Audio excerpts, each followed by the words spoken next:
Good evening. Good evening and welcome. My name is Scott Kuttner. I'm with the City of Santa Ana, and you've joined the virtual meeting of the Delhi Neighborhood Association talking about the planned improvements and widening of Warner Street. Um, Today is Monday, November 30th at 6 p.m.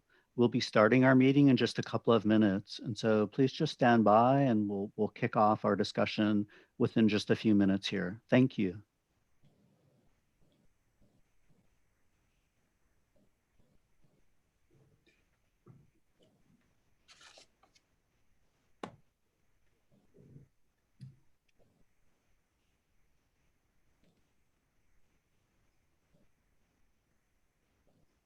Once again, this is Scott Kuttner. I'm with the City of Santa Ana. You've joined the meeting of the Delhi Neighborhood Association. I want to welcome some of our attendees, Lorena, Veronica.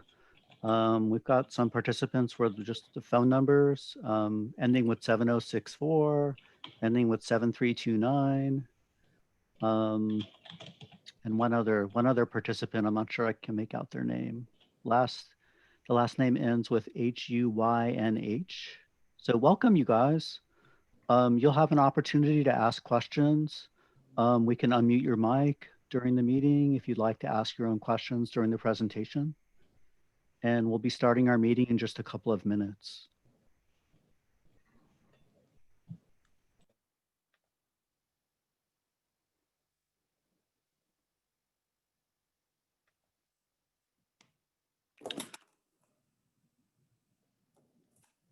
Margarita, so it's 6:03 right now. You thinking you would like to start maybe at 6:05, something like that? We can start it in a minute, Okay. Scott. Okay, excellent. Yeah, we have some introductory things we need to go over, and so that'll take a few minutes to kind of cover. Great.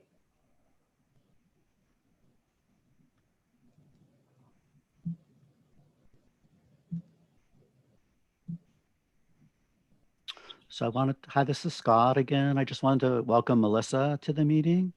Um, Thanks for joining us tonight, Melissa.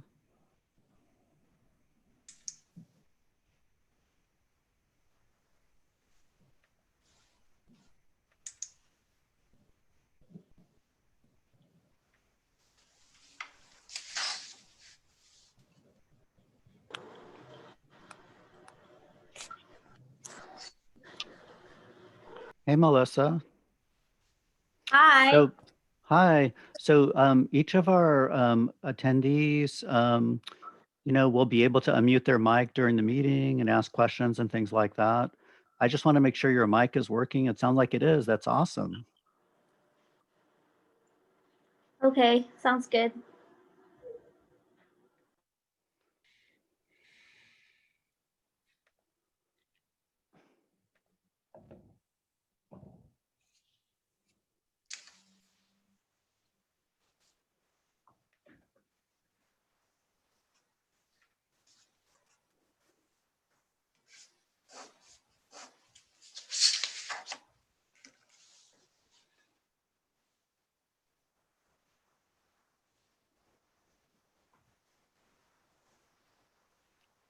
Okay, if it's okay with everybody, I think I'd see. I've got a chat here. Um, One of our participants is asking how they can turn on the video, basically. Alyssa Ventura, um, are you able to respond to the chat message that we've received? Yeah, I'll respond. So because it's a webinar, participants, I don't think are allowed to share their video. Okay, so I think her question, hopefully you can see the presentation screen that says welcome to the Delhi Neighborhood Association virtual meeting. That's what you should be seeing on your screen right now for our attendees. But you won't, as Alyssa mentioned, you won't be able to share your personal screen with everyone else. Hopefully that answers your question. If you're still having a problem viewing the presentation, send us another chat so we can try and figure it out. And with that, I think we'll kick off our meeting. Welcome again. My name is Scott Kuttner. I'm with the City of Santa Ana's Office of Neighborhoods. And you have joined the meeting of the Delhi Neighborhood Association. And tonight we're talking about the widening of Warner Street. Joining us are neighbors in the Delhi neighborhood, as well as some of the point people in your neighborhood, Vivian Martinez and Melissa Cuero. We welcome you guys, and we'll be turning the meeting over actually to you. We're just sort of providing an introduction to the meeting. And I'd like for our colleague Alyssa Ventura to kind of go over how it is people can participate and ask questions and things like that. Yeah, so hi everyone. So using the Zoom webinar, there are a couple of options for you to participate. One of them being the raise your hand feature. So if you want to make a comment or you want to ask a question, raise your hand. That way we can call you so you can speak and you could unmute yourself.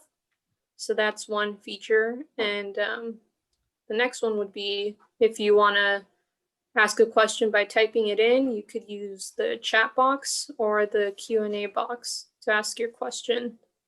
And staff will be looking over and reading the chat box and Q&A box to go over and answer any questions throughout the meeting. And we noticed that there are some people dialing in. If you're dialing in and not using the Zoom app, press *9 if you want to raise your hand. That way we can unmute you. So to let us know if you want to speak, press *9. And we also have Spanish interpretation available at this meeting. So if you want to listen to this meeting in Spanish, the way to do so is to click on the little globe on the bottom of your screen, and then you click on the language that you would like to hear, which would be Spanish. And if you have any questions, just type it in the question box and we'll answer your question then. Thank you. Excellent. Thank you, Alyssa. And I just want to, again, this is Scott again. I just want to really emphasize that your questions and observations are super important to us in this meeting. This meeting actually is all about you, the residents of the area, and providing you with information about this public works project in your area. And so with that, I would like to introduce Vivian and Erica from the Delhi neighborhood to make some opening remarks. Go ahead, Vivian. Good evening, I'm Vivian Martinez, one of the neighbors in the Delhi Neighborhood Association that has joined other neighbors to form our association and have been a integral part, or just holding a position, if you will, a service position of the neighborhood association, one of the leaders, along with Rosie Montañez and now Erica Gonzalez. Welcome aboard. And just grateful to have this opportunity to meet with everyone here and to discuss the Warner widening project, which runs right in the middle of our neighborhood. So the area described is Warner, which would be south of Warner Avenue and also north of Warner Avenue. Warner runs east and west, and we are between Main Street, which was the southwest, I think we're the southwest corridor, as well as up to about Grand Avenue and Warner. That's our general area. We have a lot of homeowners. We have a huge Delhi Park and Center, which is fairly new and we love it. We have many businesses, the Sugar Beet Factory that's from years ago, and the Cherry Rivet Factory, which is to the south of us. And we also have the 55 freeway, which is off of Dyer Avenue, which is very industrial, which is part of our neighborhood. And the area has been, a lot of residents have lived there their entire lives. And of course, we're very invested in our community and we'd love to see it remain as a thriving community. We have, of course, shop owners and store owners, business fronts right off of Warner Avenue. So that's where the project is running through. So of course, we're concerned members of the community and homeowners, and we are affected. So I think that's one of the reasons we're here together, to just kind of sit and listen to each other and just understand everyone's perspective, because everyone has an opportunity tonight that's here to ask any questions. And with that, I'll pass it over to Erica. Thank you. Hi, good evening, everyone. Thank you for the opportunity and for, the inclusion. I'm really very proud to be here. I've been living in the same home my entire life. I'm right on the corner of Cypress and Gertrude. This is the home that, well, I guess to give you a little bit of context, I'm a single mother of 4. I grew up in this home, like I said. I work in the after school program here in Santa Ana. I'm a small business owner. I'm a community organizer. So I see a little bit of everybody's side, right? Because I'm a parent, I grew up here. I'm an activist, so I see a lot of the oppression that we face daily in Santa Ana. So I'd like to start with giving you guys just kind of a little bit of information, since this is my first time here and my first time kind of meeting a lot of you. I know that I've seen and heard of all of you, because I do attend quite a few of these forums, and I'm really happy to be included this time. So my abuelo came to this country as a bracero in the 1970s. I am a first generation Chicana. My mother was born in Tijuana, but she grew up here in Santa Ana, and she was raised here since grade school. They started in Lacey, and when my abuelos moved to their home on Maple Street, they were the first Mexicanos on the block, okay? So I've got deep roots here in the city, and I have a lot of love for the city. And I don't want to see my city gentrified any further. So when my abuelos moved, they were the first Mexicanos. They went on to purchase another home, a duplex, where I live. And they bought this kind of as a starter home for their children. They had 10 kids. So all of my tios at one point or another lived in this home on one of these sides with their kids. It just so happened that it ended with me and my family. So my kids talk about having this home as their starter home and raising their families here, right? Because that's what we all know. The number one way to come into wealth in this world is through inheritance, what we inherit. And property is one of the most valuable assets that we can have. Anybody knows that. That's simple economics. So growing up in this duplex with my mother, who raised my siblings and I as a single parent, are filled with memories. And those memories I want to be passed down to my children. My mom has been preparing taxes in Santa Ana for over 40 years. I've been preparing them for about 15. So we have like I said, we have deep roots, business-wise, community-wise. I'm very invested in this city. So when we moved to Grand, we were there for about 10 years, but we got displaced because the owner about 3 years ago changed. We got a new owner, raised our rent. We couldn't afford it anymore. So we moved here to Main Street. And now I'm being faced with the same thing all over again. Are we going to be, I have so many questions, but I'll get to that. But I just want to say that, we've been at our current location for going on 3 years, and now we're facing possible gentrification. So I really want to see the city step up. And this is a very unique opportunity for the city of Santa Ana to create something that's going to be beneficial to the existing community. But if you're not aware what the definition of gentrification, it's when somebody who's more affluent or of a higher class or a higher status comes into a community of lower status or lower income, and then they raise the property value, they raise the living costs, and then we can no longer afford to live here, which is exactly what happened in downtown Santa Ana, and that's exactly what I don't want to see happen to the Main Street corridor. So this is why I'm here, and I want you all to know that I'm gonna fight for what's best for the community that's already here, because we deserve it. We've put in the work. We created the cultura, and everything that people want to appropriate about us, we created it. So it's only more than fair, and I don't think it's asking too much for us to have a seat at the table that when we are the ones who bring the table. Thank you. Thank you, Erika. Thank you, Erica. Thank you so much. Vivian, did you have any other closing comments before I introduce the team from Public Works? Just to say how much I love and am invested in my community of Delhi neighborhood. I am so invested.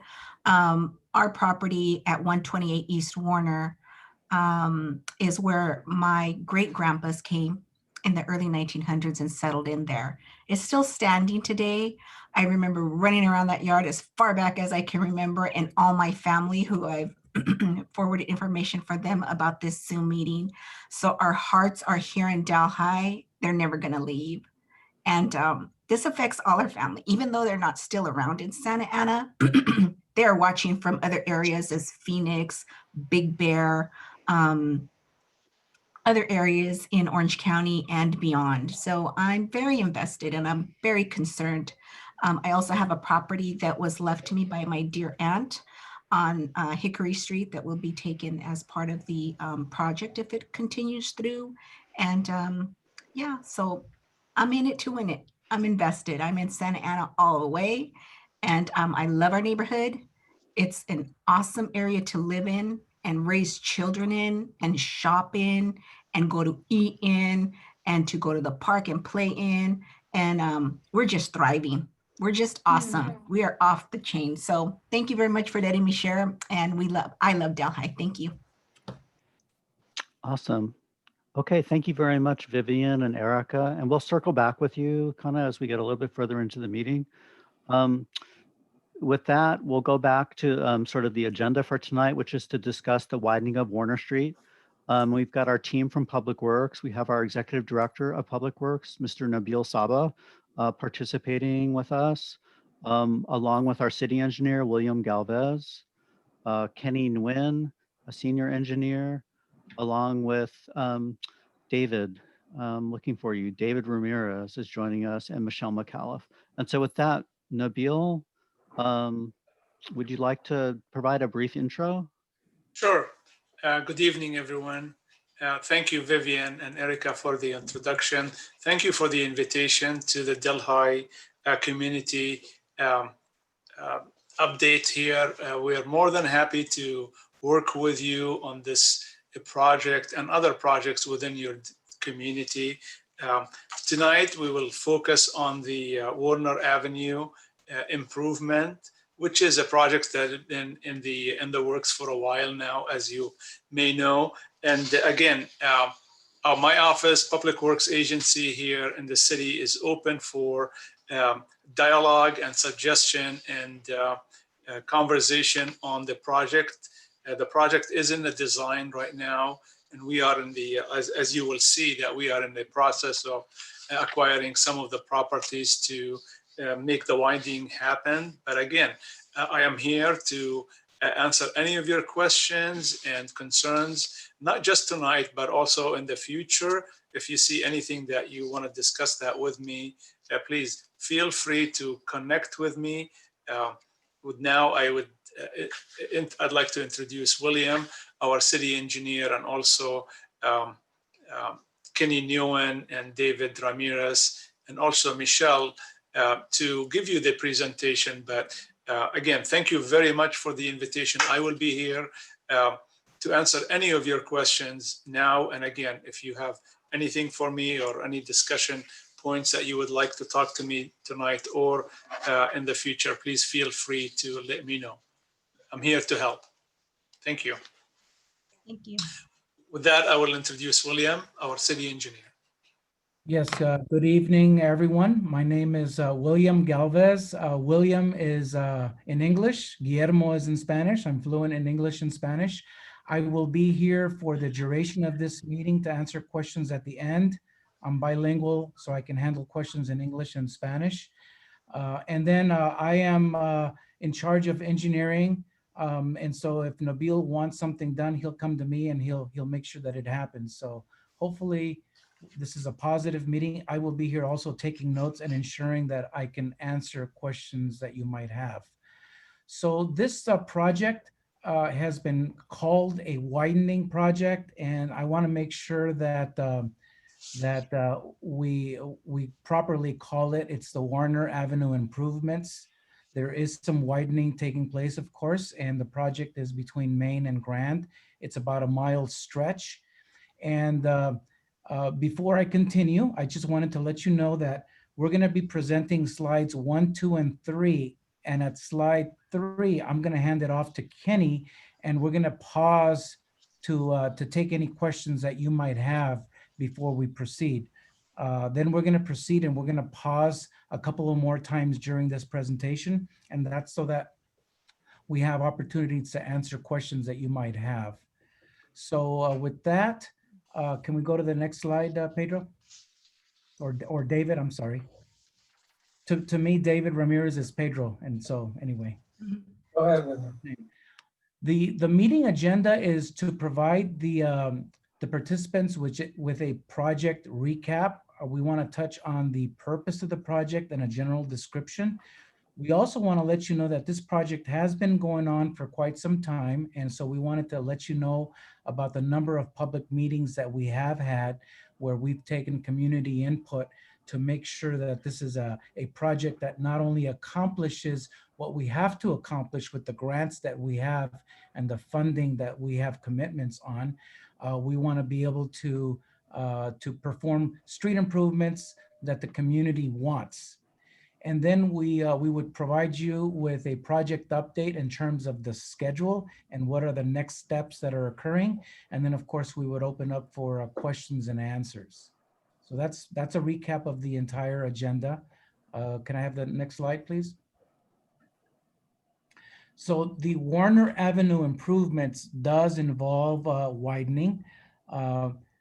We have something called the Master Plan of Arterial Highways. And that is a regional plan that the Orange County Transportation Authority has. And one of those arterials is, for example, Bristol Street. Another one is Warner. And they're two very unique type of projects. So the one that we're focusing on today is Warner. We have funding that's at stake here. So in order for us to access Measure M funding from OCTA, our obligation is to meet the widening requirements that the Orange County Transportation Authority has set for the region. The improvements, though, is that the widening doesn't mean that speeds are going to increase. We actually have a purpose of the project, which is safety and beautification. And we want to use the grant funding that we've secured to do more than just repaving the street. So this project involves adding one lane in each direction, putting in some medians for beautification. It also involves putting in a bike lane in each direction that's protected. So there's like a little mini median in between. And we actually want to make the sidewalks much wider and plant trees and take those ugly utility poles out of the way because they actually interfere with wheelchair ramps and pedestrians. Right now, we feel that the street is unsafe. The end product we feel is going to be much safer because even though we're adding one lane in each direction, the speeds will be slower because the lanes will be narrowed. So this is the point in time which Kenny will take over explaining a few more of the project details, and will provide you with a background on the when the project actually started, when the environmental document was approved, and what the next steps will be. Again, I will be taking notes, and I will make sure that we follow up with any questions that we answered today and any follow-ups that we have to come back to the community for. So Kenny, it's all yours. Thank you, William. Good evening, everyone. My name is Kenny Nguyen. As you might have seen me since 2012, that's when we started this project with the environmental phase. When I actually probably around May of 2012, if I remember correctly, then that is when the first meeting, we had some planning level, and then we present to the Delhi neighborhood at that time to indicate that the project is coming.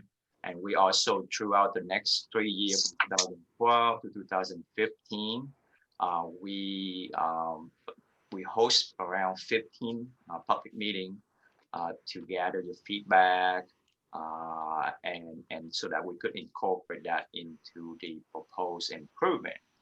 As William had mentioned, the improvement is provide safety mainly. As you know that right now is if you have a stroller or a wheelchair along water, there are certain locations you cannot go through. It's too tight. So you have to go around onto the street. So those are the safety issue that we saw. Right now, there is no dedicated bike lane. So there you will see bicyclists mixed in with vehicle in the area also. So those are the like safety concern that we want to improve for this project. Another thing is if you live in this area for many years, you had noticed there is flooding, especially like some of the heavy storm that coming through the area.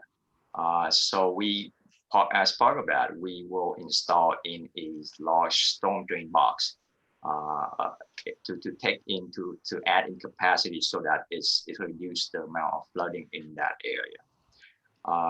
In addition to that, we also improve the water quality by upgrading some of the water line in this area as part of the project. And all these details we have brought up during those 3 years during the environmental phase between 2012, 2015. I'm not sure you remember William and I and some other staff for the few months in 2015, we went door to door to actually, because some of you, we understand that sometime at night meeting won't, might be complicated and you guys might not be attend the meeting. So that's why we went door to door during the daytime to gather feedback, to get, what concern you have for the project, your situation. I know that we try, as part of the goal is try to minimize the right-of-way impact. I mean, we try to minimize the property that we have to acquire. So we kind of reduce the lane. You could see on here, you could see as one example is that the typical lane width is 12 feet, but as Williams indicated, by no means that we want to add more traffic and speeding through this area. That's where we narrow the lane down to 11 and 10 foot to make sure that it's narrow enough to slow down the traffic. The other feature that we have right there is in the middle of the street, we have that raised landscape median. That's also acts as a buffer, a common feature, so that people driving through there, they don't speed through the area. So those are the features we also incorporate into this project. And as we also expressed at those meetings in the past, that Santa Ana is one of the city that have very low green area to the number of residents. So that's why we protect all those, try to minimize all the impact to the public facility like Delhi Park, the Monroe Elementary School, and also even the Armory during the winter. They shelter a lot of folks, so we try to minimize those kind of public impact also. And so after we got approval and the environmental clears by the city council in 2015, we started the design process. Based on this project, is as I expressed in the past, it's very expensive because we have to do a lot of improvement. In addition to we have to purchase property in order to do this project. So we have to break this project into 2 phases. With phase 1 is from Main Street to the west to Oak Street, like nearby Maple Bike Trail area. We will go to show you the map later, but this is the general big picture is, and then phase 2 is from Oak Street all the way to Grand Avenue. And as part of the project, we also we are coordinating with the utility company right now to kind of bring those overhead pole underground to beautify the area. So with all that said, the good news is that as this project is actually, we received the development fee from the city of Tustin, and we use that funding to leverage that to get additional funding from OCTA and the state. So basically, pretty much all the improvement in this area will be funded with non-city funds so that we could use it, our local fund to do other improvement in the city. But all the funding for this project is mainly from through grant funding or the development fee from the city of Tustin. And let's see. Is this a good place to pause, Kenny? And then maybe we can take some questions. If you can help me, Scott and Margarita, to announce. Sure, definitely. Take some questions at this point, and if not, then we can continue. Thank you, William. Yeah, we want to, again, this is Scott. I'm with the City of Santa Ana. I want to welcome all of the attendees. We've got some new attendees who've joined us, Veronica, Roger, Albert. I know that Manny Escamilla has a question. And so, Manny, do you want to go ahead and ask your question? We've unmuted your mic, Manny. Oh, cool. Thank you. Can you hear me okay? Yes, thank you. All right. Well, Scott, I guess, first of all, congratulations on your retirement. It's going to be a loss for the city with your years and years of knowledge there. I'm sure you're still going to get phone calls. The question is whether or not you'll pick them up when you're gone. The question I have, I guess, just overall philosophically, I'm not sure if this was already talked about, but as far as the number of residences that are being bought out, the question of a partial take versus a full take, and then if we've, just if we've done any kind of analysis as to what the actual impacts are going to be on the tax base there, because what I worry about here, number one, is the initial kind of buyouts from the residents, so like we saw on Bristol, but then also that if there is the opportunity for partial buyouts rather than fully moving people out of their homes, whether or not that's still on the table or if we're already kind of too far down that path to do anything, and if so, just kind of ask the agency to really kind of reconsider that position kind of moving forward. I don't think we have any other widening projects on the horizon, but just kind of moving in a slightly different direction where traffic, it's great that we have these beautiful multi-use lanes and everything, but if they're taking people out of their homes, I think it defeats the whole purpose as to why we're here. And that's about all. I don't know if that's a question or not, but any response would be appreciated. Okay. Yes, Manny, that's an excellent questions. I think Kenny and David will be able to answer a lot of that. But just as a big picture is when this project was first being analyzed, and I'm talking about, of course, Warner, this project is a little bit different than Bristol in that Bristol meanders with property acquisitions both on the east side and the west side of Bristol. Warner Avenue, and correct me if I'm wrong, Kenny, most of the property takes or acquisitions are along the north side. Correct. And that's a difficult decision for the city to make. And I believe the decision was made with some community input. We didn't want to affect Delhi Park and some of the other resources of the city on the south side. And so that is one of the reasons why the widening was taking place on the north side. And it's primarily, of course, the residences, unfortunately, on the north side between Main and I guess they go all the way to about Standard or Evergreen. And so, Kenny, with that in mind, was there any other thoughts when the analysis was done as to which side the widening would take place? Correct. Yes. Thank you, William.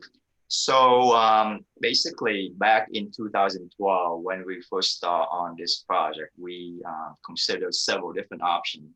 One is to widen to the north side, one is to widen to the south side, and one is to widen to actually both sides. And we consider all that, and we showed that the worst case scenario was to widen to the middle because it impact on both sides. So it wiped out property on both sides. So it's significantly, I think, close to 52, if I remember correctly. And then widen to the north side, we have to apply 32 property, like full acquisition. And there are around 15 partial acquisition that we have to do if we want to the north side. On the south side, even though we say, well, there's a difference of 2 properties. So instead of 32, it was 30. However, the number of partial acquisition is increased from 15 to like 22. And number 2 is if you recall, like at both the Delhi Park and at the Monroe Elementary, if we went to the south side, we practically taking most of we have to use up most of the park area up to like to reduce to the point that even when you want to play baseball, it's still too small to fit even a little league baseball field. And on top of that, we will have to relocate the fire department and the armory out of the area. And I understand that the fire department, the fire station at that can provide a lot of service in the area. So that would be a challenge to find an appropriate place to relocate that fire station. On top of that, the armory that have been sheltered for many people, especially during the winter time frame. That's why we decide that with the community input at that time too. We think that the widening to the north side would be the more feasible and less impact than all the other 3 options. In addition to that, as William mentioned earlier, that the county that designate this type of corridor is, as I mentioned earlier, is 12-foot length. But because we want to minimize the property impact, we reduced this whole cross section to only 110 feet. So it was close to like 46 property. If we do for 120 feet to meet the standard, we have to make an exception and then coordinate in the detail in the environmental document report that we need to narrow the lane to reduce the speed and also to reduce the property impact from 46 to 32. That's have been incorporated in the analysis that available online. So Manny, if you have any further question, you're welcome to contact me, or these documents have the analysis have been incorporated in the environmental document and other report that available on the city website under Warner Avenue Improvement website. Thank you, Kenny. So everything that you said, Kenny, was analyzed and is part of the environmental document that was presented and approved by the city council. And so this is the first major step in order to proceed with the project. So that was completed. Kenny, do you remember when that environmental document was approved? It was approved, I believe, in August of 2015. Okay, thank you. Okay, thank you, Kenny. So Manny, I know that was a multifaceted question you had, and hopefully you got the information that you need, but you know that Kenny and William are always accessible for you to ask additional follow-up questions.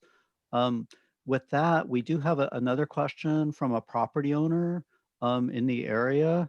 And I'm not sure whether they want to ask these questions in their own words or not, but I'll read their questions at this point, and I'll try and unmute their mic as well.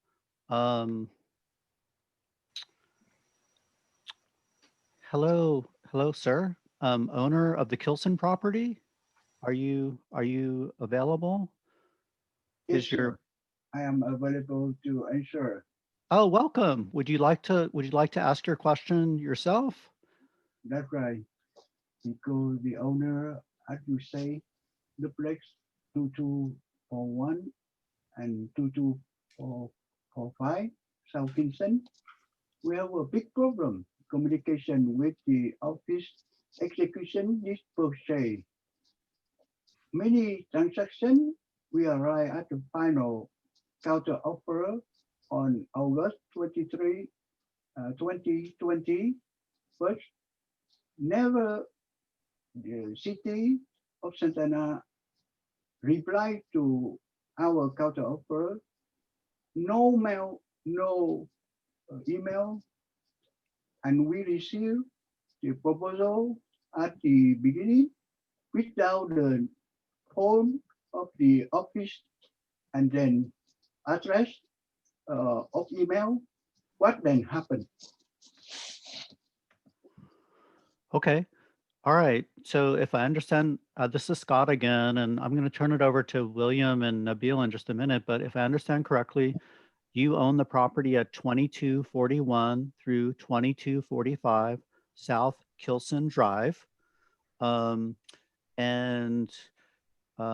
you received a final counter offer on August 23rd, but have not heard anything since that time. And so William and Nabil, it sounds like, and sir, do you feel comfortable sharing your name with us, or should we just talk with you offline about this particular question? The owner is Veronique Fan. The phone is 714-360-7329. Anyway, the citizen is on information of our address or our offer. But now, today, relocation program is executed in our property without any information to the owner. I think this is not legal. Okay. So Nabil and William? Yes, I don't have the exact information on this particular situation, but now we do have his phone number. We will be more than happy to contact him about this particular issue. I wasn't aware of it, and so we'll take a look at it and we'll get back to you for sure on this. Yeah, it sounds like there are two issues. One is the counter offer question, and then the owner of the property is indicating that their tenants are being contacted regarding a relocation plan, but as an owner, they don't feel like they have been informed about what's going on, if I understand correctly. Yes. Maybe Scott, I just wanted to read the third question that the owner posted on the question box. This is like for Nabil and William and the team's information. Mr. Pham wrote, owner needs official letter of proposal for acquisition with the name of the agent and the phone number. So again, just sharing that concern about communication, about having that information. Yes. This is Kenny. I could respond to some of that. So as Nabil said. Hey, Kenny, I'm sorry to interrupt you, but I just want to let you know that another one of our participants on the call indicates that they're having a very similar problem. Actually, Kenneth Steele says that he has the same exact issue at 2245 Halliday. So it sounds like we've got two property owners on this call who are having a similar set of circumstances. Kenny, so back to you, Kenny. Yes, sorry. Thank you, Scott. So as you know that we, as a city, we hire a consultant who are expert and licensed in the state of California, that in right of way acquisitions to help the city out in this process. So for Mr. Pham and Mr. Steele, I know that I spoke to Mr. Steele in the past. So I will reach out to our consultant to find out the status of your case, and I will respond back to you within the next day or two. So if you have any other concern, you're definitely welcome. I know that Mr. Steele have called me in the past, and I met with him. So you welcome to reach out to me again if any of those concerns is still ongoing, and I will make sure that it will be responded in a appropriate timely manner. Okay, yeah, go ahead, William. That's okay. Go ahead. Thank you, Scott. I would like to add that at the end of the presentation, my name and direct telephone number is available. And so for Mr. Steele or for the owners of 2245 Halliday and 2241 and 2245 Kilson, as another resource in case you have any trouble communicating, you can give me a call and I will plug myself into the situation to see if there's something that I can help with. Excellent. Thank you, William. And this is Scott. And I just wanted to get back to one of the comments. One of the property owners made a comment that they felt that this Kenny, that this right-of-way agent, this contractor, wasn't doing a very good job, basically. I mean, that's sort of what their critique is, essentially. So Okay, I will keep that in mind. Thank you. okay. All right. Very good. Thank you so much for those comments and questions. For those of you who've joined our meeting in process, we're discussing the Warner Avenue improvements. We're stopping during the presentation to take questions and to provide answers and clarification. And so there's multiple ways to ask questions. We can unmute your mic and you can ask the questions in your own words. You can enter a question in the question or the chat box, and those are some options. We're also providing interpreting for Spanish speakers tonight, and we provided separate instructions up front for that. Alyssa, Alyssa Ventura, our colleague, can you just review one more time the instructions on how our Spanish speakers can receive the translation, and perhaps in Spanish, if you could share that?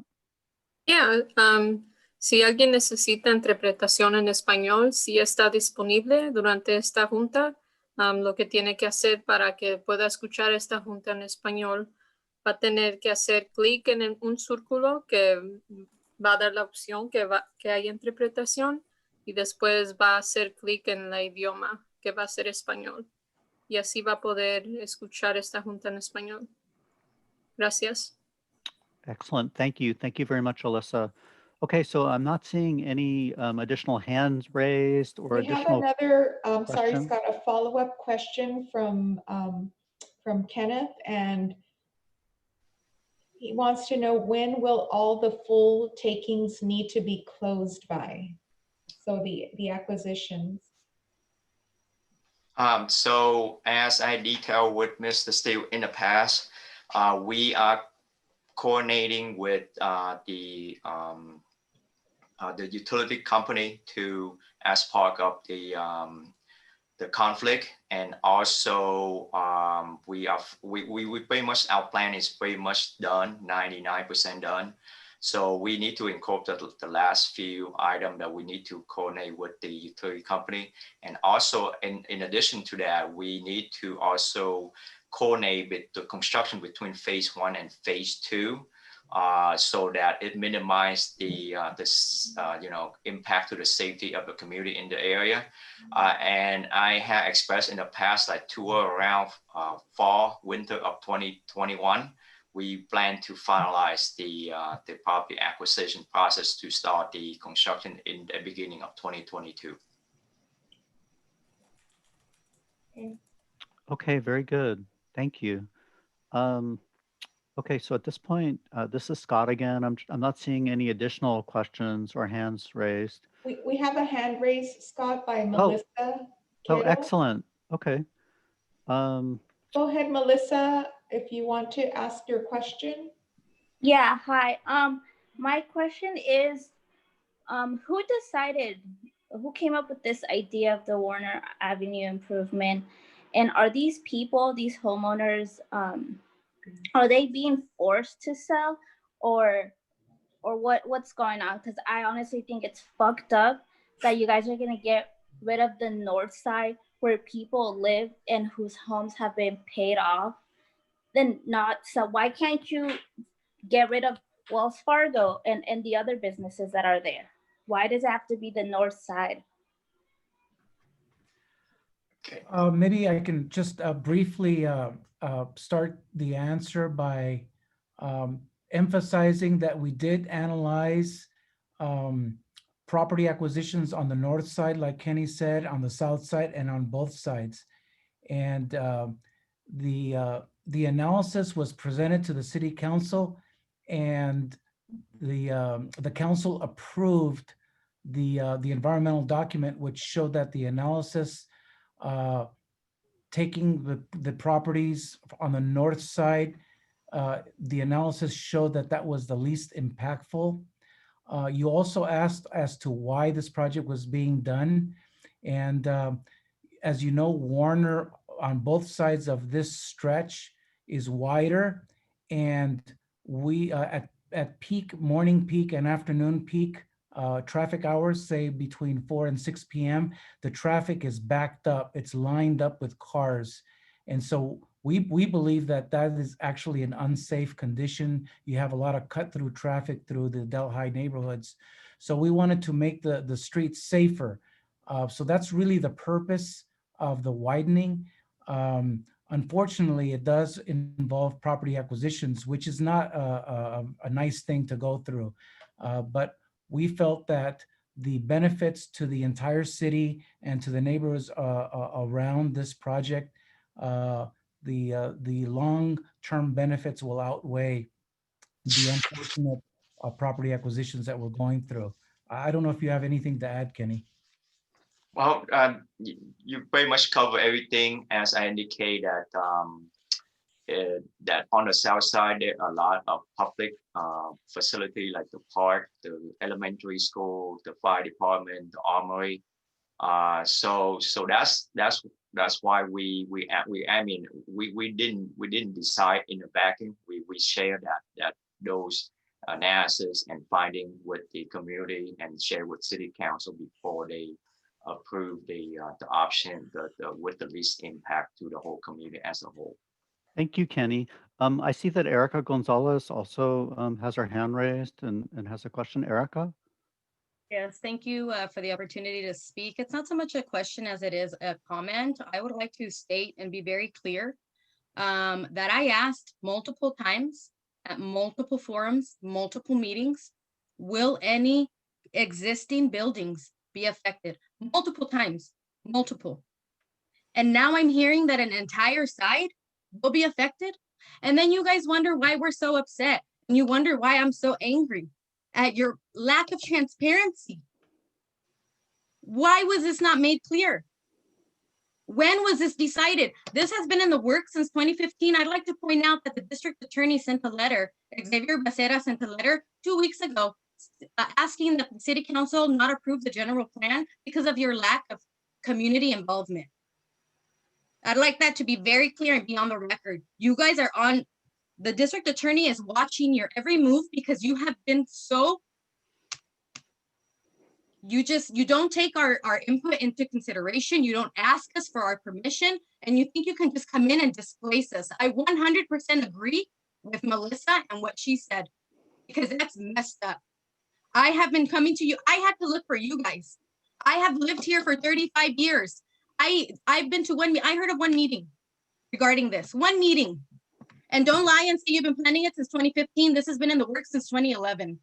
2011, a decade that you've been planning this, and you have zero community input. And I'd also like to point out that all those community surveys that you did, most of them were to the city employees. And one of the reasons why we have so much traffic in Santa Ana is because of all the city buildings that are in downtown Santa Ana. We have about 11,000 employees, city employees, county employees coming into our city every day. Every day. That's where that traffic is coming from. It's not the community, it's the city employees, county employees, and people coming to use those city buildings. So why is the existing community paying the price for all of that? When we already pay taxes, we have the highest tax in all of Orange County, and we are the lowest income community. We have the lowest income communities. Do you not see the discrepancies here? Do you not see this? Okay, and when you and then I just want you to know why I'm angry, why the other organizers are angry, why the neighbors are angry, because we're not being listened to. You are not listening to us. I've seen a lot of your faces many times, and I'm sure you've heard me when I call in. And I want you to know that I am going to fight tooth and nail for you to make sure that my community is no longer displaced, because we are not replaceable. We're not garbage that you can just toss aside. We have created this community. We created this community. So we better be included. Thank you. This is William. Erica, thank you for your comments. I mean, I see and I feel the passion that you're speaking about. And you're right. Sometimes a community has a hard time and we don't do a good enough job as outreaching to the community for input. But I myself have been present personally, I've been present. I've been employed in the city since 2012. And since I've been employed here, I've been involved with community meetings. And I have personally, with Kenny, gone door to door to speak with some of these residents in which there were partial and full acquisitions. So I've been involved with this project from a very, very long time. Unfortunately, these projects are difficult. I try to look at the bright side and look at how many outside dollars are coming in to improve Warner that really sorely needs it, that otherwise would not get any improvements whatsoever. So I think that what you're talking about is a much bigger picture. And I think that, yes, we have to do a much better job at communicating and interacting with our own community so that we can deliver better improvements going into the future. Thank you, William. Erica, if it's okay, Vivian Martinez has her hand raised and has a comment, I think. Go ahead, Vivian. Thank Your you. mic should be unmuted. Thank you. Thank you very much. Yeah, this is hitting me to my heart and soul here. So question about the Warner widening. Is it not possible that it could be on Dyer? Dyer is more industrial. There is a lot of wider space there. There are some buildings to the south of there that are no longer being used as businesses because of this pandemic. So there's a lot of things happening over there. It's a much wider venue and it's accessible to the freeways. And is it possible that the engineers can take a look at that instead of running right through the middle of our community, of our families? Also another item I'd like to point out. Up at the north end, we have a lot of signage that has, you know, the arrows that point that you can't go through certain neighborhoods. Isn't that a feasible way to handle our area so that people are not cutting through the neighborhoods? We have signage we could put up, you know, to accommodate Warner staying intact. You know, it's a beautiful street as it is. We have a fantastic park that has been upgraded. We have a Delhi Center. We have a church that we walk to on the daily. Isn't signage something that we could look into just to keep it simple and keep our families intact in homes that are already purchased, that are owned outright, and we just pay taxes on? Is that a possible solution for the homeowners? Thank you. Yes, Vivian, those are excellent suggestions. I think that everything that you were talking about is possible. We can look at any project, not just Warner, but any other project for signage improvements to prevent some of the cut through traffic and how traffic impacts our residences. What's driving the Warner project is the master plan of arterial highways. It's something regional. And if we don't comply with the master plan of arterial highways, we jeopardize funding, not just for this project, not just for Warner, but we jeopardize our Measure M funding that we critically rely on for any other street improvements. It's a type of gas tax that we receive. So the difficulty that we have is that so much funding is tied to Warner, not only funding for other streets, but the actual improvements on Warner are being paid for by outside dollars. The master plan of arterial highways covers Warner, and we can't undo that. We could, but then it would jeopardize not only funding for this project, but it would jeopardize funding for the entire city. Excuse me, is it possible that some of the funding that's being funded, for the project is from Tustin? That funding from Tustin makes up for the difference that the city would otherwise have to pay. So that funding is available. Kenny, I don't know how much money we're talking about from the Tustin funding, but that Tustin funding comes in to basically bridge the gap between all of the funding that we've already identified for Warner. And so if the Tustin funding was not available, then the city would have to cover that difference. Correct. Can you explain So that funding is account to around 25% of the total budget. So is that possible that our funds for Santa Ana will be left in Tustin if people are cutting through Warner to get to Tustin to shop?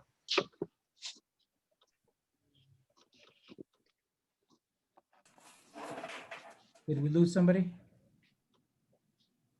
Yeah, I kind of lost the question, the last part of the question. That are we losing funds for Santa Ana if people are driving through Warner to get to Tustin to go shopping, maybe to the Legacy and the Costco's and the Targets out that end? You know, I don't know if this answers the question, but right now, Warner, the way it is with 2 lanes in each direction, the impact that the traffic is causing on Santa Ana is that we have a bottleneck there. And unfortunately, all of the traffic just bottlenecks in that stretch.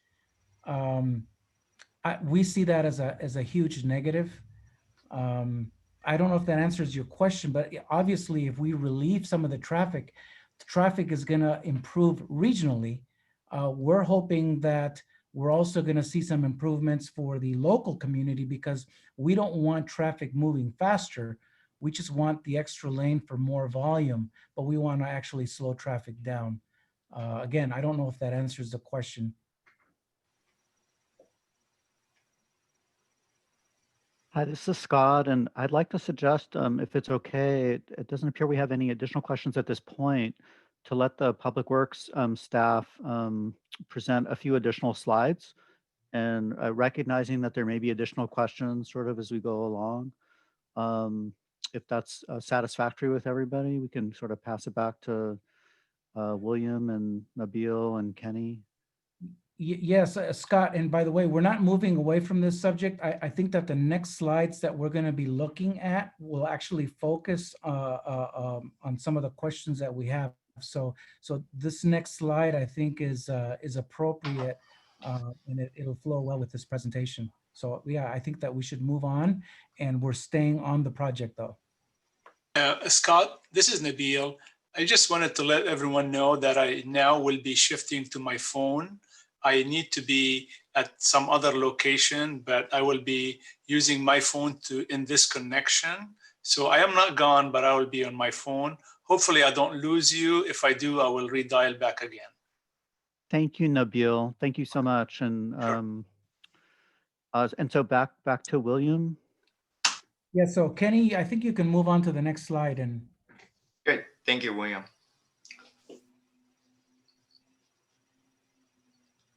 Okay, so as I mentioned earlier, so Warner, due to the complexity, we had to split this improvement into 2 phases.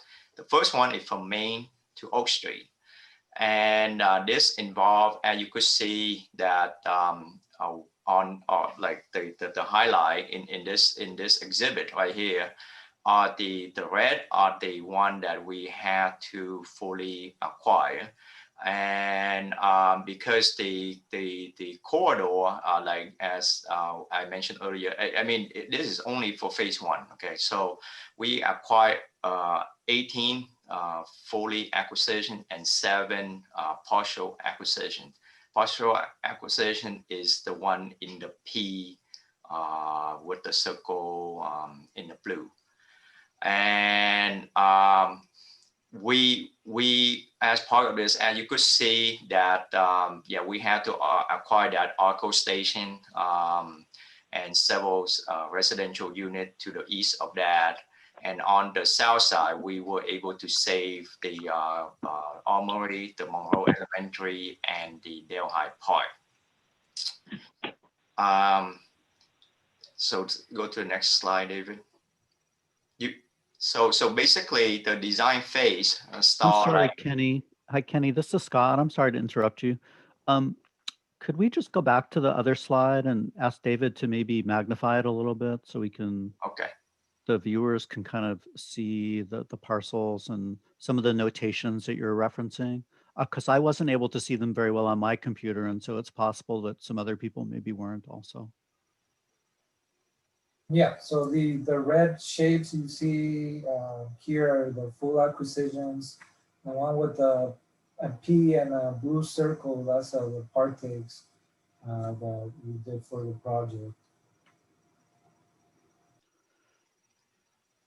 Can you pan down to the bottom too, David? So on the top portion is, as you could see, is from Main Street to Orange. And then on the bottom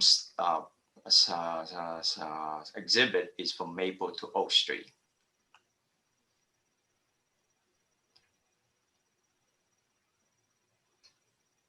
And to let you know that we have acquired all the property in this phase 1 and getting ready for construction. So the next next slide, we will update the schedule.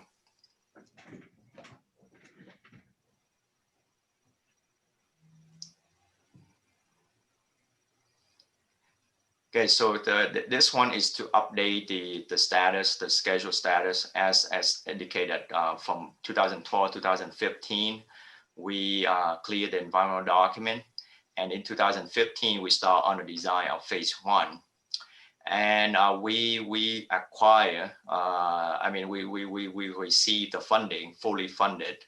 So we start the right of way process. I mean, we start to acquire the property and relocate impact property owner in this area in fall of 2017.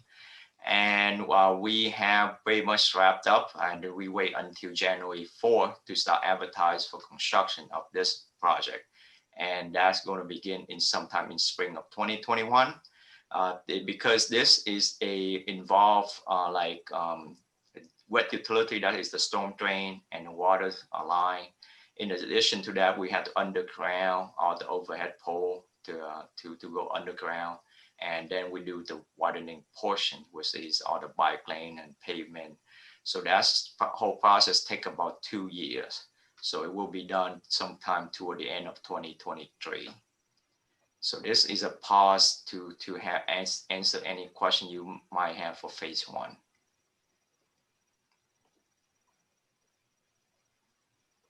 I just wanted to add, this is for the sake of Vivian and Erica.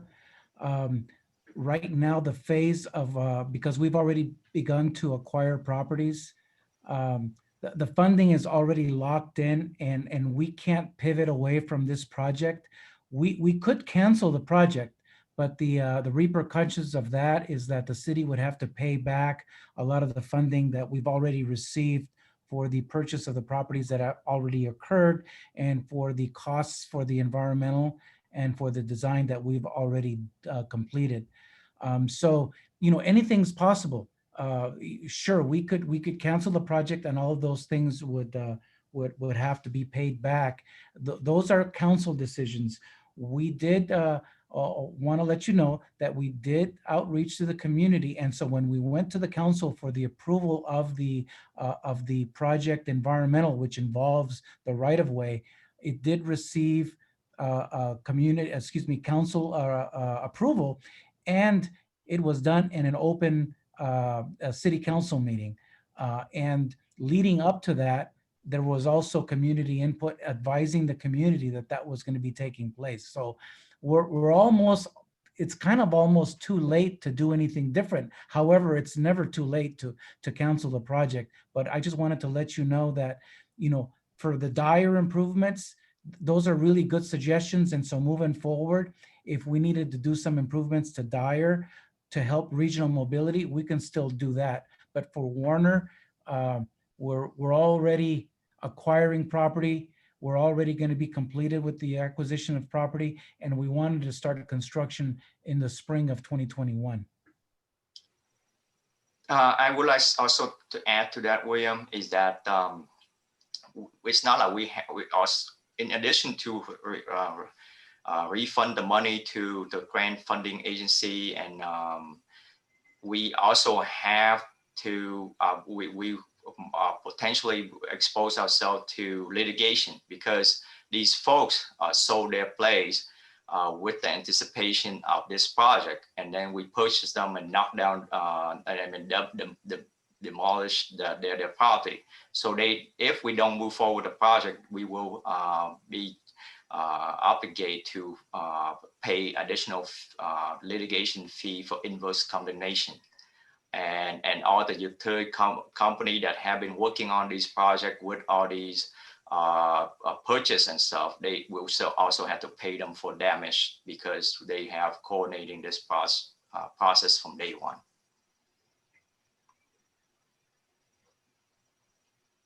Okay, this is Scott again, and I just wanted to check with our team that's providing the interpreting for our Spanish speakers, to see if we have any questions from the interpreting channel.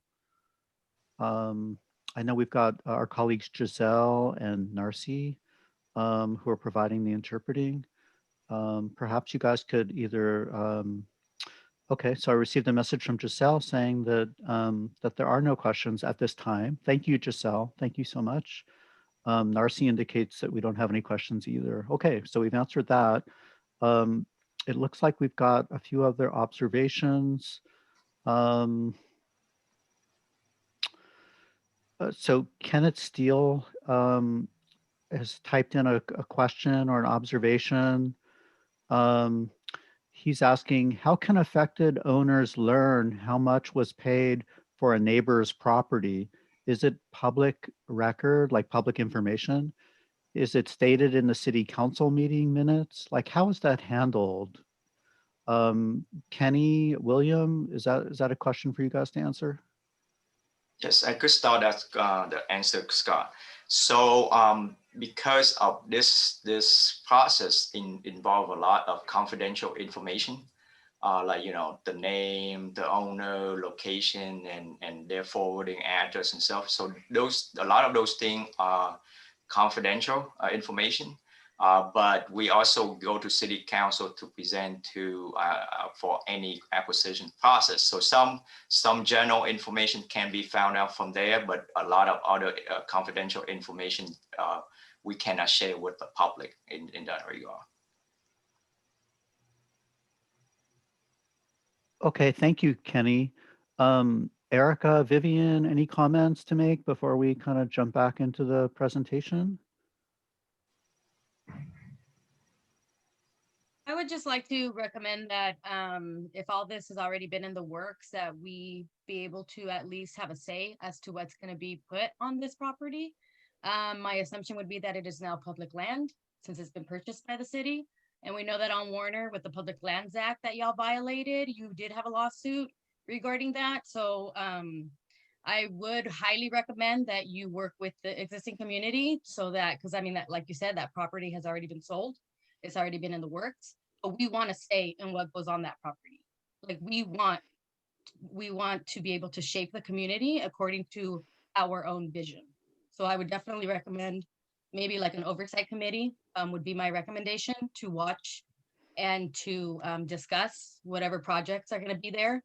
Because I know developers are going to just want to come in and put high-rise buildings. They're going to want to put luxury apartments, and that is not going to, that's going to be detrimental to the existing community. So. Thank you, Erica. Vivian, did you have anything you wanted to share? Yes, I would. I appreciate everyone joining us here today for this very important meeting that took place tonight. My concern was that only one side was to be purchase the homes on one side only of the street, and that didn't happen as was originally stated. And the council that approved that, the city council that approved that are not any longer, it's not that council. We have a new council as of today. And the ones that made those recommendations, some are no longer there. My concern is the new council and where they stand on the project. If it was that maybe they proceeded too soon to acquire those properties, if it wasn't reviewed as to Dyer being maybe a possibility since it's industrial, most of it, and just some things to look at before they continue on with the project. And I was also concerned of my old homesteads, no longer our families, but the 128 East Warner, if that was in line, because it wasn't at the beginning of the project for being purchased by the city for this project. So I'd like some follow-up on that, if you could please do that. Thank you very much for the meeting tonight. Will do. Okay. I think that there's some additional material that the Yes. team from Public Works has. I'd like to go back to Erica's observation though, before we go too far. Erica, I just want to make sure I understood you, at least just from my own perspective. It sounded like you're expressing an interest in what the disposition of any remnant property will be as part of this project itself, and that you feel that I understand you correctly, you want the community to have an opportunity to weigh in on the remnant property associated with this particular project. So William, I know you're very diligent and have taken notes and stuff about this meeting. So how would that typically be handled, William, moving into the Yeah. future?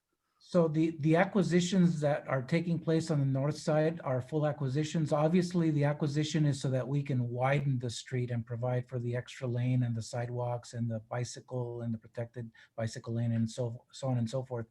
Kenny, do you know, can you qualify what types of remnant parcels would be left?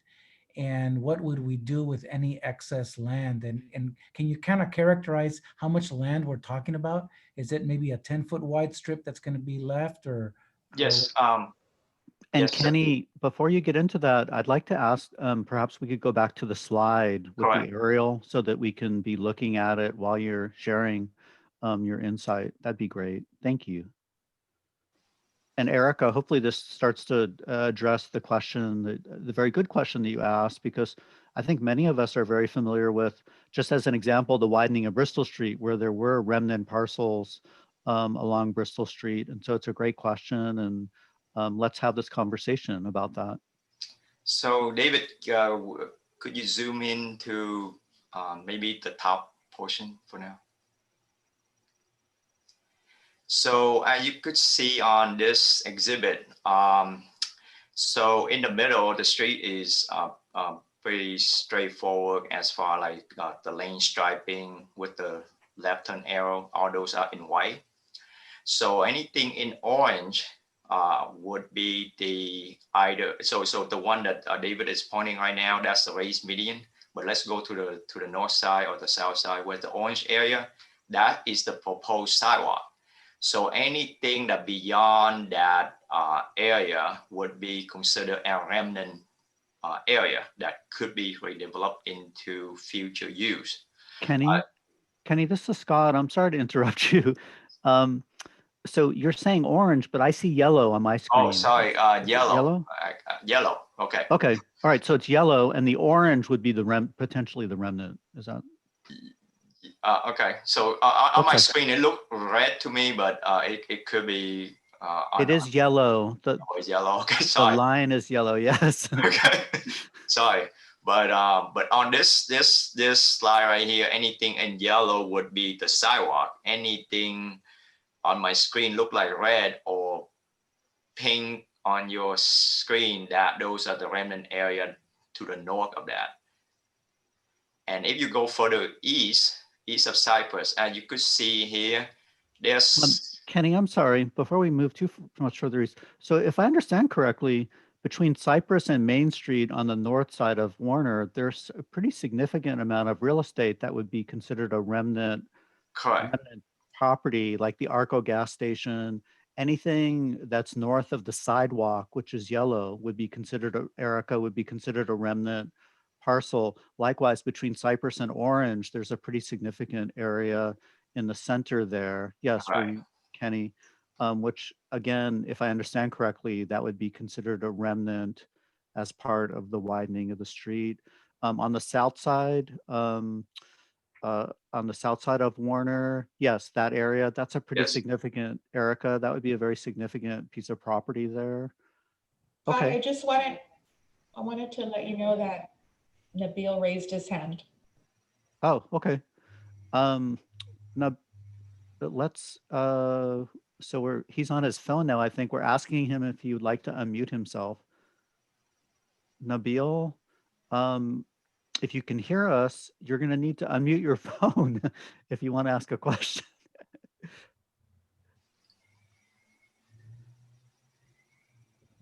Why don't we, while he's working on that, why don't we have Kenny continue with his overview of the street, and then when Nabil can unmute himself, we'll go back to him.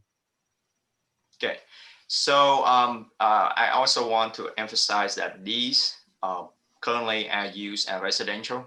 So in order for and to address any concern about like high-rise development coming here, let's say the lot like Arco is only close to 9,000 square feet, or the one that next to it is only 10,000 square feet.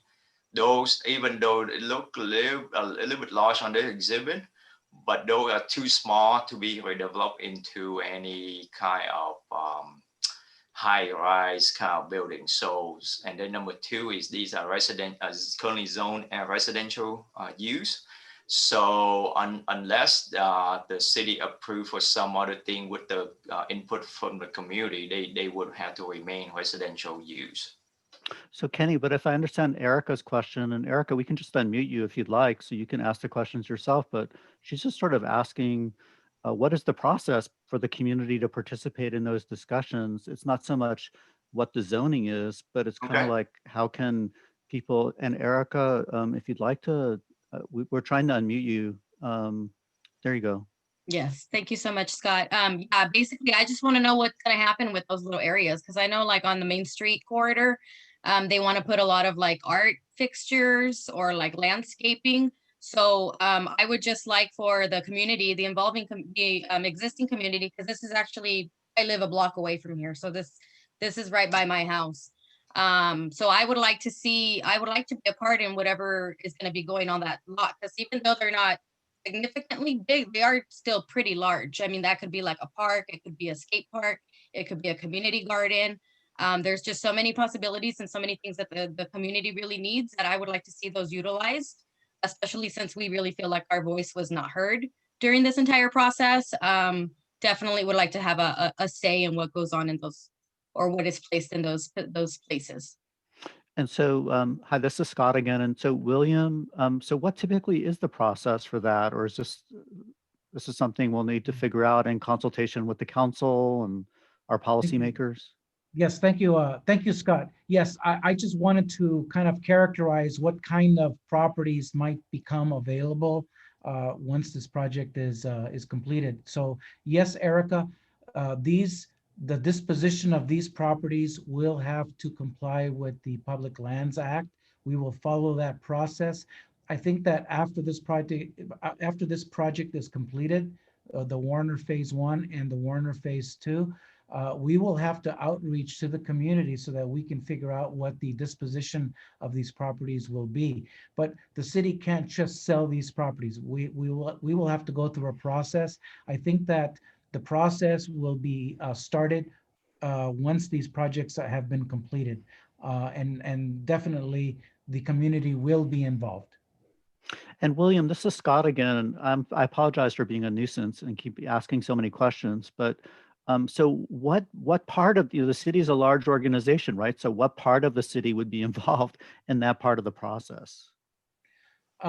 Public Works, because these properties were acquired for public improvements, Public Works will remain the keeper, you might say, of these properties. And so it will be up to Public Works to basically put these projects out there for whether it's sale or whether the council wants these parcels to be for some other purpose. It will be up to Public Works to basically manage the disposition of these projects, of these parcels, I'm sorry. So right now, we don't have any more details than that, unless you have something to add, Kenny, you know. No, sir. Okay, all right, very good. So I think these are great questions, and I think it led to a great dialogue and sort of a better understanding, perhaps, as we move forward. Scott, Vivian, I think Vivian had something she wanted to share just for a minute. Just one thing really quick. This project is different than Bristol because Bristol's been going on for like 30 years now. And Bristol's number one hurdle was funding. The funding for Warner is fully identified. And so we only have two phases on Warner. And so one phase will follow the other. And so I imagine that the disposition of these properties will be done all at one time. It won't be so fragmented and confusing like Bristol. Just wanted to add that. Okay, off to Vivian. Did you want to? Just to add in the mix here, you know, the pandemic is out there and we are indoors right now and safely, you know, staying well. And all this is causing, I know myself and a lot of the other homeowners on the second stretch, you know, some anxiety. I know I'm feeling it. And as far as where am I going to relocate to? When do I have to do this? Is it going to happen? Is it not going to happen? Along with everything else that's compounding, you know. What is the best guesstimate as to when the questions can be answered, not that things can be settled for those of us that may have to, you know, pack it all up? For me, it's high anxiety and it's stressful times. It's the whole world is involved. So I'm just on the factor of a human nature, and I'm just bringing that to the table because I'm sure we can show some empathy and some compassion for our members, our families that are having to think about this right now at this particular time. So I'd appreciate any feedback on that as to what the next step is for your end. Because for us, I think I'm just white knuckling it at this time. So thank you very much for letting me share that. Hey, Kenny, can you tell us how many properties for phase one have been acquired and how many are remaining, and kind of give us a snapshot of what the schedule looks like for acquisition before we start construction? So phase one, as I mentioned earlier, we have finalized all the acquisition. There's only one at 215 East Warner is right in the middle, right there. That property is just waiting to finalize, like where could they be relocated to before we could start demolish that last property to start the construction in early 2021. So in order to answer Miss Vivian Martinez question, maybe we should go to the next slide, talk about phase two, and that might be answer some of the question because some of the timeline is in that phase two. Okay, very good. That's fine. Very good, Kenny. Why don't we go to phase two, and we can always double back if we need to. Thank you. Yes. Next slide, please.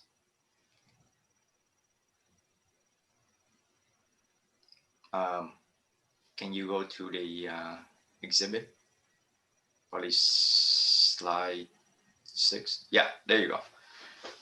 So for phase two, is everything east of that phase one. It's pretty much from Oak Street all the way to Grand Avenue.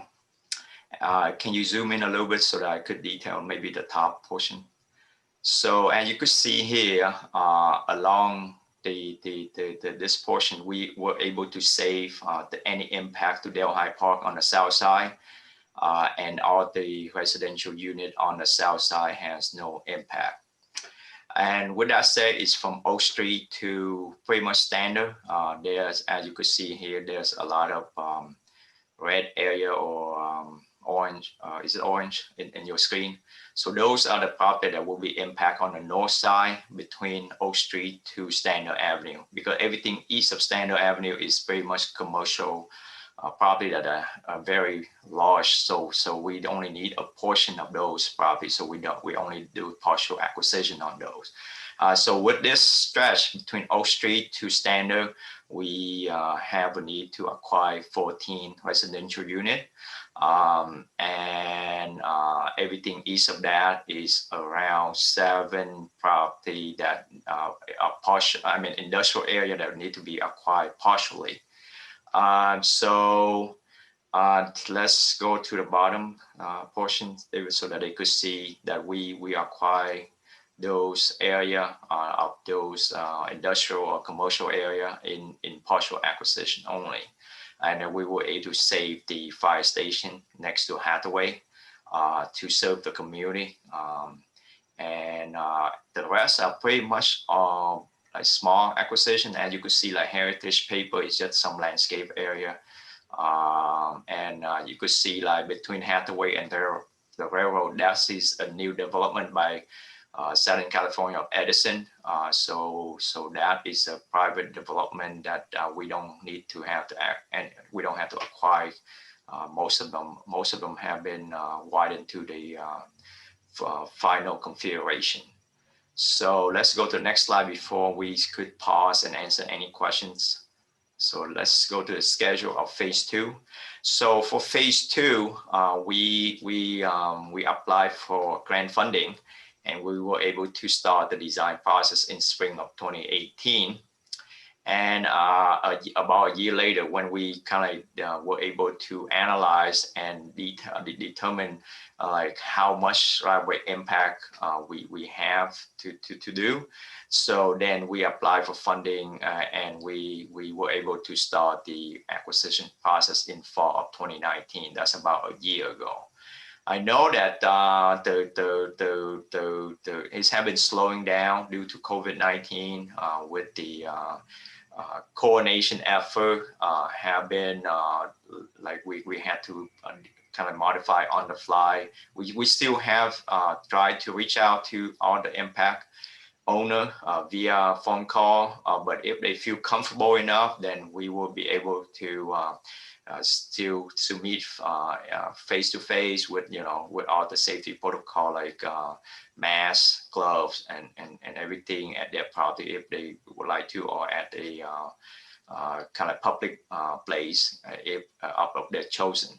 So with that said, as I mentioned earlier, is that we plan to finalize all the acquisition process by the end of 2021. So we could start the construction in 2022. So to line up with the middle portion of phase 1 construction, so that to minimize any safety concern in that area. So with that said, we're going to pause at this slide so that I might answer any question you might have. So I know that Ms. Martinez have a property on phase 2. As I indicate that I know that we've been slowing down, even though we started in fall of 2019, we have our consultant team reaching out to all the impact owner from day one. But it's have been slowed down since March of this year. But as I indicate that if you have any concern about the communication between our consultant with you, please let us know. I would personally contact them and find out the status, and I will respond back to you within 48 hours. I wanted to add something that might be a little bit confusing. Kenny mentioned that we applied for funding here or we applied for funding there. The funding has already been identified and secured. The application is really more of an internal process in order for us to actually get the funding over to us. So even though he says apply for funding, the funding's been identified and the council has approved what the sources of funding are. So the application is more of an internal process. Correct. I apologize for the confusion. Basically, even though we receive funding, but in order to start a phase, we have to get authorization from that grant funding agency to start the phase.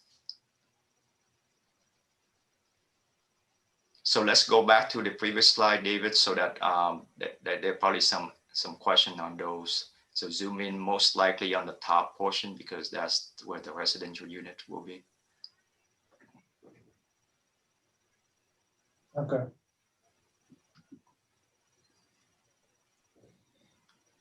So with my info, does that answer your question, Ms. Martinez?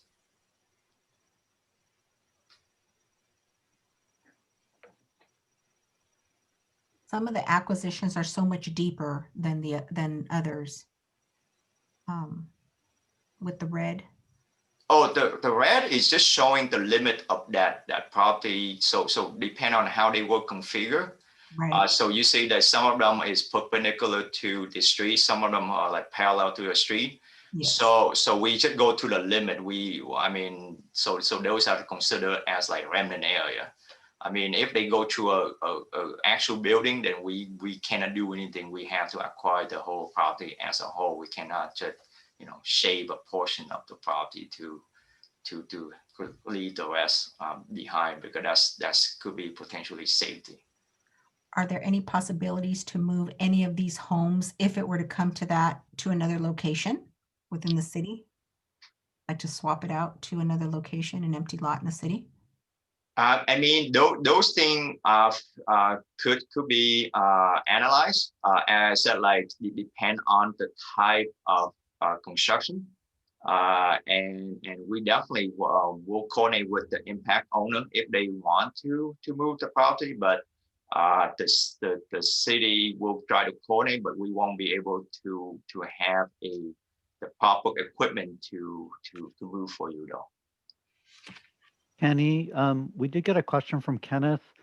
He's asking in phase 2, which properties the city has already acquired. Do you have an indication of what that? We have gone to city council 5 to finalize 5 property. I have to check the list, but I remember that we already attend city council for 5 of those. Out of how many, Kenny? Out of 14 fully acquisition. Okay. Okay, so for Kenneth, who asked the question, Kenny, you would be able to let him know which properties have been acquired already. We just don't have the information tonight. Yeah, I do not have the information tonight at this point. Okay. But I could get from the list. I mean, he welcome to. I mean, I could contact him too, because I think I have his contact info. Okay, excellent. Yeah, Kenneth Steele. Yes. Excellent. Okay. Are there any other questions at this time? I'm just checking.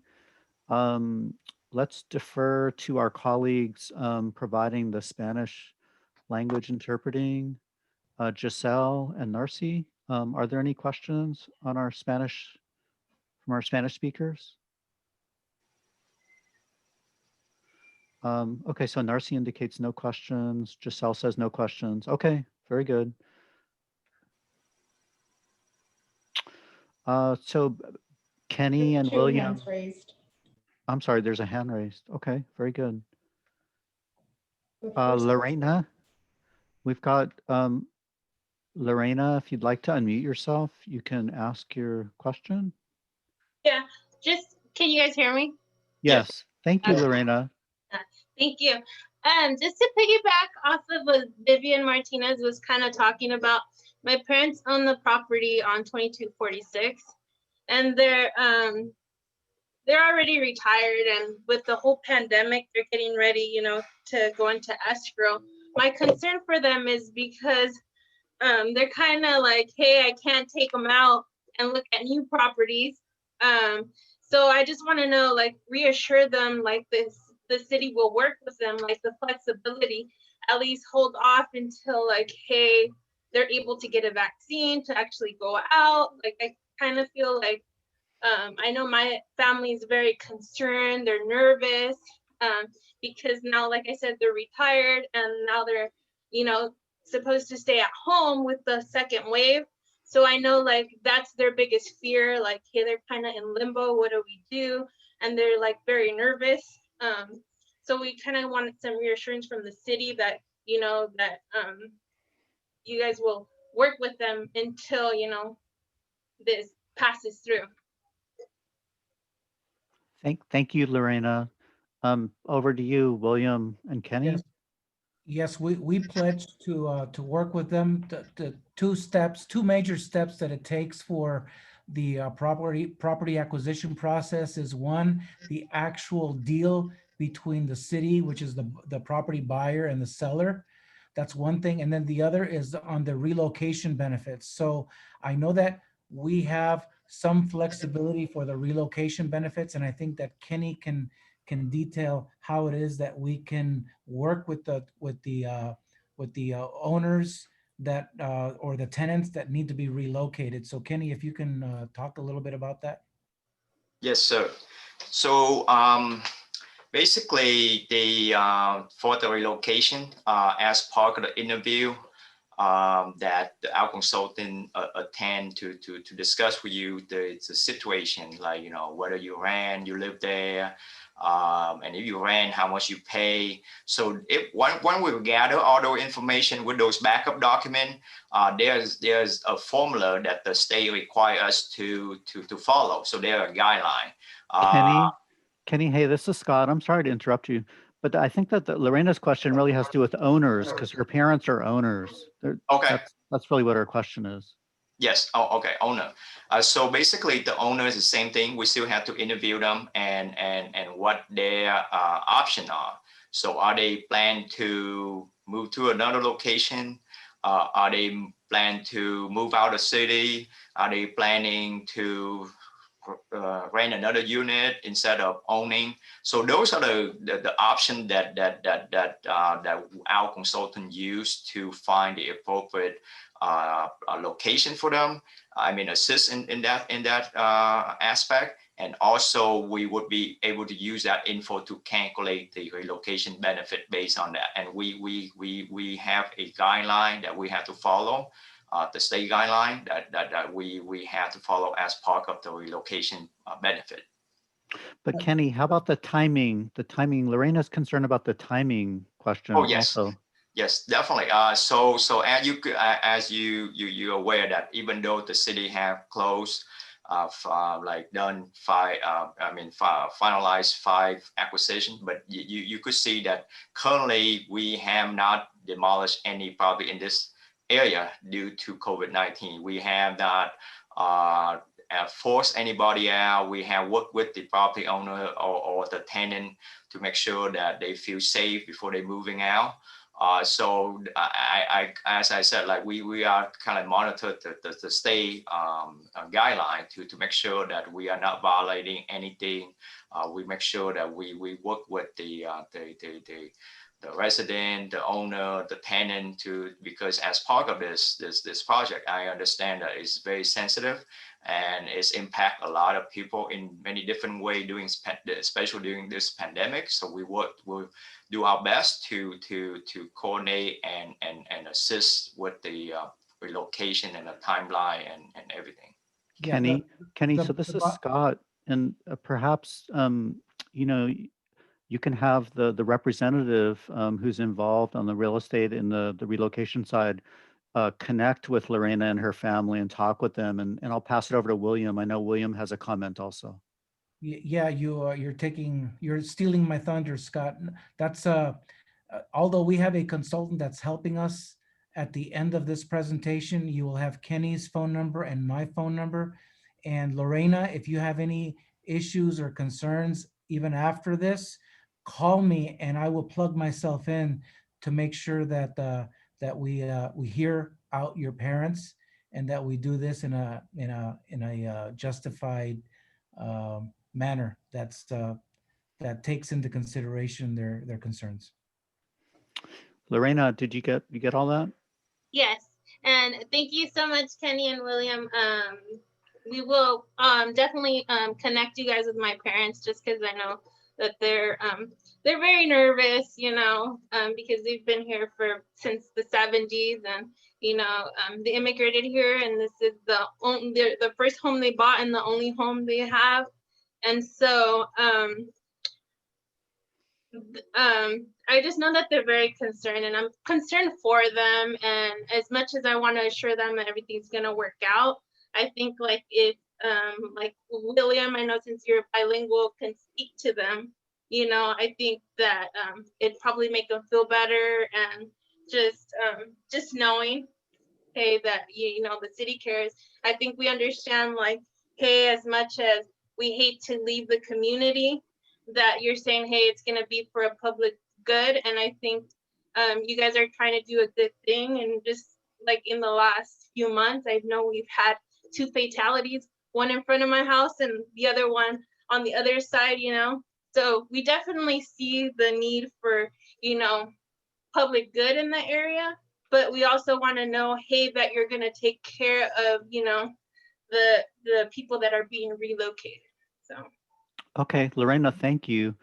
Yeah. You can count me, Lorena, you can count me in on that meeting. If they want to call me directly, I'm bilingual in Spanish and English. If I'm spoken in another, if I'm spoken to in another language, I might not do so well, but anyway. Okay, William. I think that our colleague Manny Escamilla also had a question. Manny, you had your hand raised? Yes. Before we go to Manny, excuse me, this is David. Lorena just said 2246, but did not specify the address, just so that we are aware. What is the address? 2246 Kilson? Okay, all right, sounds good, thank you. No problem. Thank you, Lorena. Okay, so Manny, Mr. Manny Escamilla. Yeah, so yeah, thanks for all that. I know it's a long, complicated project with a lot of moving parts, and thanks to the MPAH, our hands are a little bit tied on the money side. So totally understand that, William.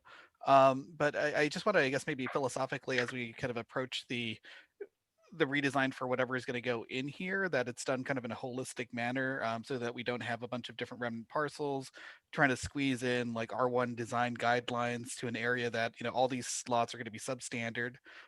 There's going to be some that maybe make more sense as additions to adjacent homes, others where, you know, there's not anything that's going to be built on them. Like, so we'll have to readjust some of those property lines, and you know, really not to do it on an ad hoc basis. But you know, with two central goals, really whatever comes out of this, I think it's no net loss of housing units if we can try to get that. So maybe doing something like on a townhouse standard, where the people that would benefit from those, or at least have the opportunity to buy back in, kind of going under the philosophy of a right to return. So you know, kind of figuring out what the city can do to, you know, build maybe something that's like not gigantic, but kind of a townhouse model, you know, 30-foot wide. Units that are, you know, fee simple, that, you know, the people can buy back, that were displaced directly from this project, either as a renter or the property owner. I think that philosophically would be in line of what we want to do as a city. And again, because of the complicated factors that we have here, I think that would be something we could do in a good faith effort to really make this, you know, a premier example of how you can do widenings, make tough decisions, but still welcome people back into their community. You know, it's going to be a long process for sure. But that's number one, what I'd like to see here. Number two, I'm wondering if there's been any thought to redesigning additional mid-block crossings, or kind of what, you know, how set in stone those those design decisions are, because what we're going to still have are people kind of crossing, every, you know, what we need about 200 feet, and you know, someone won't go down a block 200 feet to cross. So if we're still seeing, you know, people crossing mid-block, that we need to start kind of considering what those mid-block crossings should be right from the very beginning, rather than kind of adding them afterwards after the project's already completed, and you know, we spent all this money and we still have people crossing and using medians. You know, because they will. I think that we need to acknowledge human nature. I don't think that we need to ignore it, because we still see this in Bristol, see it on Main Street, see it anywhere, because we have a lot of pedestrians that are going to want to walk to Delhi, and will cross maybe on Hickory, or you know, somewhere like that. So those are the two questions and observations. Okay, that's over to you, William and Kenny, and David, I think, on those. Yes, Manny, I think you have some really good insight as to what we might be able to do with some of these remnant parcels. And yes, absolutely, we will coordinate with planning and building, and ultimately the decision as to the disposition of the parcels goes through the Public Lands Act, but it also has a lot to do with what the community and the city council wants to do. So we will make sure that we hit all those points moving forward after the project's completed. And then as far as mid-block crossings, we would have to look into that. And obviously we want to design things up front. Like you said, we don't want to add in these mid-blocks after the fact. So what I will do is I will engage with Zed Kekula. Zed is our new principal engineer for traffic and transportation. and we will make sure that those questions are addressed. And if we need to adjust the design now, we will do that before construction so that we get this done right the first time. Okay, so with that, I just lowered your hand, Manny Escamilla. Just so everybody knows, Manny thought that those were two quick questions that he had. I thought that they were very, very deep and insightful questions, Manny. I don't really consider those to be quick questions. Thank you, Manny. Thank you very much. All right, so we're back to William and Kenny. Are we close to the final slides of the presentation at this point, or? Yes, there are 2 slides to the end to show the contact info so that anybody would like to contact us or our consultant, they would have that info handy. So let's go to that slide for now, and then we could pause again to have any additional question. So as you can see on this slide, to the left, top left corner is my name right there, and David Ramirez. So both of us have been working on this project for many years, and David is definitely bilingual also, so he will be able to respond in Spanish as well. Kenny, it'd be great for you and David to enter your emails like in the chat or something for everybody, so everybody has your email addresses. That would be awesome. Sure. I will update that before I post this presentation on the website.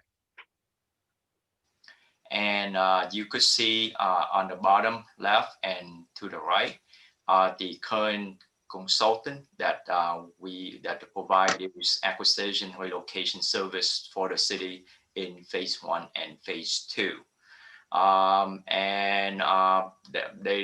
Those are the phone number that you definitely could contact. But as you said, if you don't feel comfortable talking to them, William, me, David, you're welcome to contact us, and then I could find out the information from the consultant to provide back to you.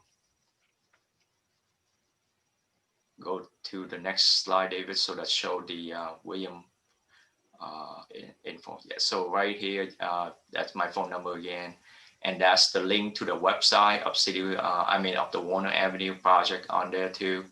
And that's William contact on the bottom with the phone number. We could update his email add his email address on there too before we post this on the website. Yeah, and on the website we have all the meetings that we had in the past, additional information. We do have a general email that if you do emails there, Kenny or I get an email together so that we could answer any additional questions you have.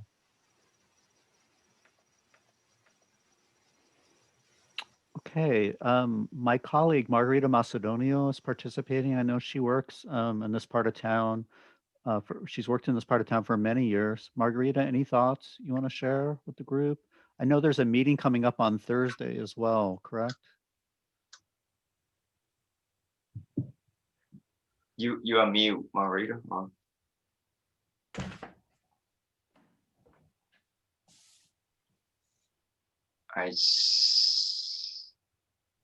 Yeah, we can't hear you. Margarita, we can't pick up your audio for some reason. All right, we'll try and get her audio fixed. Any additional questions or closing thoughts while Margarita is trying to get her microphone to work?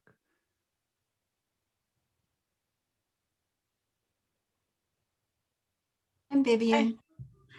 I'd just like to say thank you for this opportunity to come to the table and share and then receive, and that we'll have some follow-up. Okay. Scott, can you hear me? Yes, Margarita, we can hear you Yay, now. all right. Hey. Okay. All right. So I just to close on the Warner project, this is the #1 project for the Delhi neighborhood. So to the Public Works team, to Vivian, to Erika, and everyone on the call, we really want to thank you. I know Vivian and Erika have been trying to kind of raise more awareness about it during a pandemic, which has been very difficult. But the fact that we had a lot of people joined and had a really, deep dialogue and discussion, I think was very much worth it. So thank you, everybody. The information that I posted has to do with another meeting that's happening this Thursday, December 3rd at 5:30. And this is a follow-up meeting of representatives of the South Main neighborhoods, businesses, and in particular, the topic of discussion at this meeting will be about homelessness around the corridor, the South Main corridor, which we know is a long stretch. It starts, south of First Street, but it extends south of Warner. So, from the Delhi neighborhoods, we know that the businesses and MHA and, some of the other areas, that the railroad areas are affected. We've heard about it. But we have our commander of field operations, Commander Weber, and we have the quality of life team. We have our housing services manager who will be on the agenda. So that is going to be the focus of this Thursday's meeting at 5:30. And we hope that you all can join us. And for those of you who are on the meeting, Margarita entered the information in the chat box. And Yes. so the specifics about the meeting and the link are in your chat box if that's what you're looking for. Thank you, Scott. You're welcome. Erica, any closing thoughts before we call it a wrap? I just want to say that I really hope that we take this opportunity to really include the community and set a new precedent for development within Santa Ana and steer away from what has traditionally been done in the past. Like Vivian said, we have a brand new city council. We no longer have Pulido sitting in that chair. And we all know how much he loved the developers. So I really, really want to encourage the city to take this opportunity to really, like I said, set a new precedent, set a better example of how we can help Santa Ana to continue to flourish and thrive as it has for so many generations already. Excellent. Thank you. Thank you, Erica. Okay, if there aren't any other observations, I want to thank everybody for joining us tonight. I want to thank Vivian Martinez and Erica Gonzalez in particular from the Delhi neighborhood, and all of our participants as well. This is something that we'll be discussing further as we move into the future. And I'd like to wish everybody a good evening. Thank you. Thank you very much. Have a good night, everyone. Bye. Erica. Thank you, everyone. Thank you, Margarita. Thanks, everyone. Yeah. Appreciate it. Bye.